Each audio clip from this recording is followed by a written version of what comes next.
that is explained somewhat in the poem.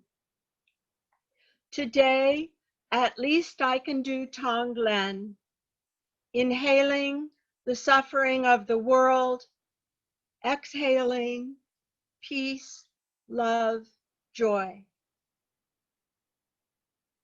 In this old heart, I'm still slow dancing at Blackie's on Saturday nights with the special young man who worked at McDonald's.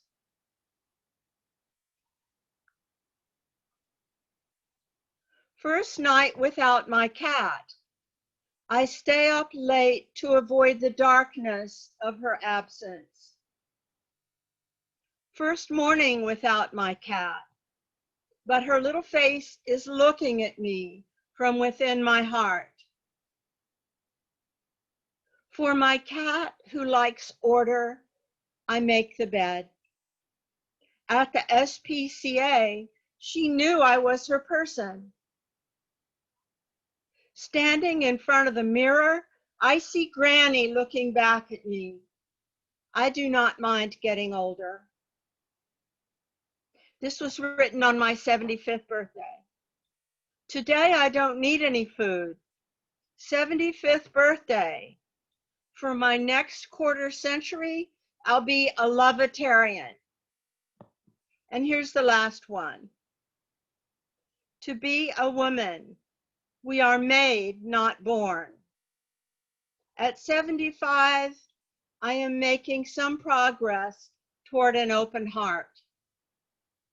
Thank you for listening to my little poems. I've enjoyed reading for you. Thank you so much, Jeannie. That was beautiful. All right. Our next poet in line is Karen Poppy. Go ahead, Karen. Hi, good evening, everyone, and thank you very much, Katrina, for having me join tonight. The first poem I'm going to read is inspired by a Jewish German poet and playwright, Elsa Lasker-Schuler. She was born in 1869 and died January 22nd, 1945. She introduced herself in a letter on November 9, 1912 to the expressionist painter and printmaker Franz Marc. She said in that letter, "I am Joseph, the Prince of Thebes." He sent her dozens of postcards with his paintings, including one of an antelope, as well as one with an antelope and a deer. So here's my poem, Postcard to Joseph, the Prince of Thebes. When you say you have no roads anymore, only ravines. Sometimes blood and sky must merge to complete the picture. Sometimes rock and animal compete in proud silence, meticulous stillness of muted moss, naked, ever-moving stream. Sometimes brush and paint join ideas and flesh, curve a fluted musical course, a galloped vision of flight, illuminated image, bright expression, not distortion, lilac pools over black, green. When I send it to you, small offering, every hatch of paint, a kiss from your blue rider, hooves of this persistent antelope, ghostly hidden behind stone, and behind him, facing sea, my horse. You, my prince, are never alone.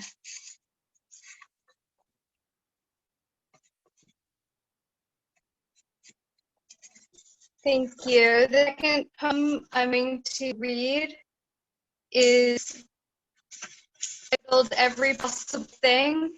And I'm excited about this one because it's the title poem for my second chapbook, which is coming out on October 25th. It's being published by Homestead Lighthouse Press, and also part of a 4-song art song presentation for soprano that was composed by composer Myron Silverstein. And we're hoping that the soprano who has first rights to sing it, they'll be able to sing it in the next year or the year after. And we'll have our premiere sometime soon. And before I move on to every possible thing, I just wanted to note too, because the last poem was about a Jewish poet, and I'm Jewish too. Tonight's the first night of the Jewish New Year. It's Erev Rosh Hashanah. So anyone who is celebrating, I'm wishing you a sweet and happy New Year. Every possible thing. What I promised, I gave you. Silver-skinned gloves, my hands, loosened from life, became twin fish. Gold-skinned shoes, my tongue, loosened from speech, became birdsong. Dearest silk, you called my skin that. Now may it suit you after my death. All is possible, my love, my life, given to you to take away any doubt, any moment lonely. I embrace you intimately. Wear me like finery. Thank you. Beautiful. Thank you so much, Karen. All right. Our next poet tonight is going to be Hillary King. Hi, everyone. Thank you, Katrina, for organizing, and thank you, everyone who turned out. What a nice turnout for poetry, and all the poets really appreciate that. At least I do, but I think we all do. The first poem I'm going to read is a seasonal poem, and then the next will be a local poem, and then some pandemic poems. The first one is called Undiscovered Artist of the Year. Each year, the artist presents a folio of astonishing work. Heart-stopping sunsets, clouds towering in great gray formations, a blue to beat Octobers. Every year we say, amazing, incredible. The brushstroke, the movement, how the use of yellow foreshadows the red. Then the loud laughing voice of another artist in the distance distracts us. It is hard not to look away, not to laugh, not to want to join in the festivities. We want to, we do. We turn away, and November packs up her undiscovered days and slips away. This next poem is just based on the experience of living here in the Bay Area. I'm from the East Coast, and this is something I hadn't encountered till I moved here about 5 years ago. And it's called Recreational Vehicle, Poem for the Bay Area. I imagine you must be in the middle of a road trip, that you parked here by campus and hopped out to take a picture of the palm trees. The way your RV wears dirt, the way it sags against the curb, exhausted, I decide it's a long trip you've been on, a grand adventure, not at all a drastic measure. I fill in your details, cross-country journey, visiting baseball fields or national parks, a pilgrimage, not an ordeal of layoffs and landlords and which streets are friendly and which neighborhoods want you gone.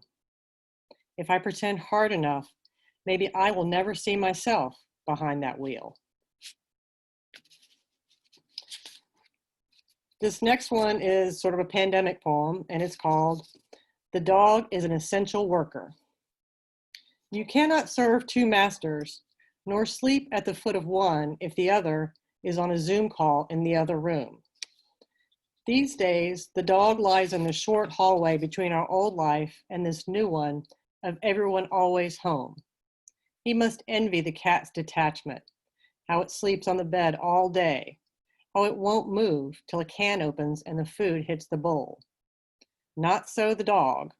The dog remains on guard, alert for every time my husband rises from his keyboard, every time my son comes to inspect the pantry, every time I walk through with laundry or laptop. Every moment now is a moment to give love, to offer your soft head for stroking. And then my last poem is also a pandemic poem, and I think about this one a lot. It's called The Gain. I pray this never goes away, that I always carry the weight of these days. Already I was heavy with privilege. Add this time of baking and biking, board games played around our small white table. We worry over each roll of the dice, then put them back into their box at night, while others outside wear thin for us. Thank you.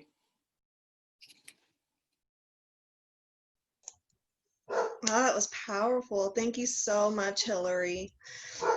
All right. Our next poet tonight is going to be Diana Teens. All right. Take it away, Diana. Hi, thank you. I'm so honored to be here. I'm very excited about this event and being with all these other poets. My first poem of the evening is called My Bullfighter Father. Father of mine, a man from the other country, the place that people love to hate, demean, yet love to visit on vacation, eat their food, drink their drinks, dance their music, hire its people to take care of their children, houses, cook and clean for them.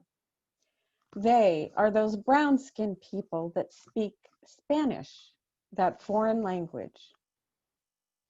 My father was not so dark-skinned, but he had a thick accent. Sometimes I or my mother, who was American, could not understand what he was saying. He would say things that didn't make sense, just so we could laugh at him. He was self-educated and very learned. He wrote a fictional novel based on his life as a bullfighter, Mano a Mano, Gringo Chicano, by Rudy Tennis. He was, in fact, a bullfighter for a few years in Mexico. His stepfather, Jesus Tennis, was recorded in history books as a master bullfighter. His brothers were bullfighters. It was in his blood. He never stopped bullfighting, even in America. We'd watch bullfights from Spain and Mexico on satellite TV. Attend bloodless Portuguese bullfights in California. Discuss various bullfighters, their techniques, style, and scores like sports fans. My father's friends would ask him to tell stories about his adventures. We were surrounded by paintings and statues of bullfighting, toreros, bulls in our family home. I actually had a miniature bullfighting ring with bulls, fans, and toreadors that I played with. My Mexican grandmother gifted it to me. I enjoyed playing with it. It was like playing with army soldiers, a battle scene. I suppose that bullfighting was in my blood too. Just as much as I wanted to be a ballerina or a nun, I wanted to be a female bullfighter. That was not a career that you could legitimately aspire to in America. So it was a fantasy as much as the other ones were. Bullfighting was never an apropos topic to bring up anywhere, anytime. No one ever understood it. It was a cruel sport where you tortured and killed an animal. But for me, I knew the other side. Fascinating, mysterious, cultural, historical, forbidden, misunderstood. My next poem is called Broken. It's about families. Broken hearts, broken families, broken twigs, broken branches, broken plates. Tears upon tears flowing downstream, into rivers and mountains and valleys. Sunset setting, dream awakening, birds flying, broken dreams, sorrows drowning, hills climbing, a new day dawning, hope soaring, mountain viewing. My next poem is called Mexican Summer. Skies blue expansive, ocean waves, emerald intoxicating, sand soft, slippery, clinging to my soles, fronds of palm whispers, tropical birds cackle, children scatter, splash, push, loll in pools and sea. Adults slather lotion, slump on towels, slurp big drinks, and wink.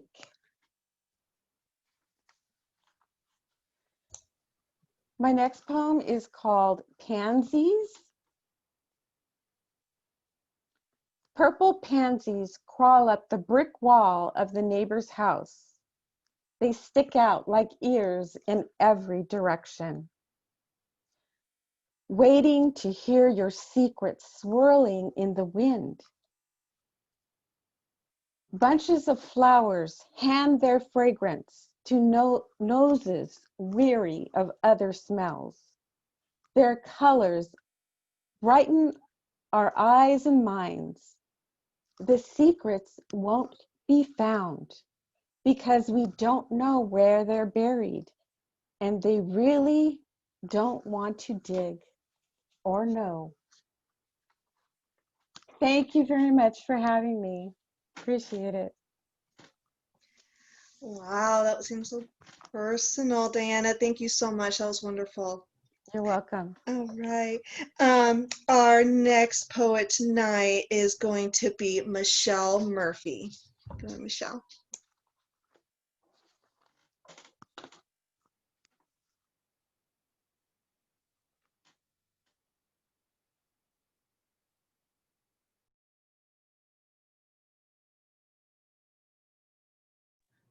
Now I'm back again. Okay, so I'm going to read from my second book. It's a synonym for home with Wet Cement Press. And this is titled Little Bombs. If I can read it, okay. The end isn't a surprise you dole out for strangers, the small coins in your pocket. The world's little bombs have gone off, and now you're gone. Look at this neighborhood of open windows. How long will it take to settle these hands? Crack the code of these dreamless years. Whir of the camera continues in the machinery's absence. Scratched where penlight gathers and unfolds. A fluid origami of secrets exhausted. Consider our own invention without measure, directionless.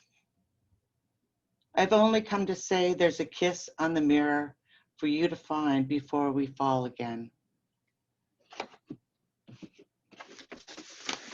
And my next poem is a pandemic poem as well. So it's called For the Piano Man Playing on the Side of the Road During the Pandemic. Maybe we'll be okay. Someone will fill in the potholes, repaint, sand the rust off this frail horizon. Our hearts throw down rock, paper, scissors. We need this wide road's leafy miles, some direction to wave. And when we kiss the sad world goodnight, it's a warbling of birds that spill into our ears.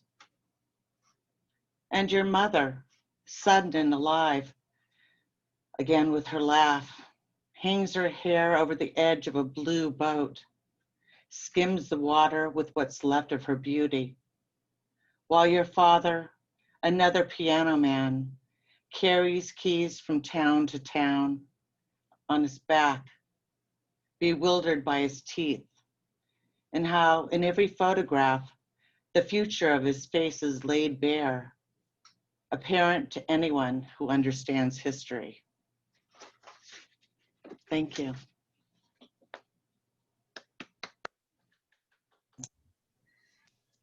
All right. Thank you so much, Michelle. God, the pandemic poems of this is so powerful. You know, I love that we're getting able to experience that. Our next poet tonight is going to be Sandra Affing. Thank you. Thank you, Katrina. Thank you so much for inviting me, and thanks to the museum. I'm looking forward to visiting it when this is all over. A little bit about me. I've been a poet since high school, so over 50 years. I also do some editing, and I teach with California poets in the schools, which is really a privilege and a wonderful, wonderful job. I have 3 books out, 2 chapbooks from Finishing Line Press, and a 2019 full-length collection from Main Street Rag. And I also host a series in Petaluma, poetry series. We're normally monthly. Since the pandemic, we've been weekly, and we may come down to 2 times a month, but I'll let everyone know about that. It's called Rivertown Poets. And if you look on Facebook, we have a page where I post all the latest information. We're a Monday night series. So I'm going to read 3 ekphrastic poems tonight.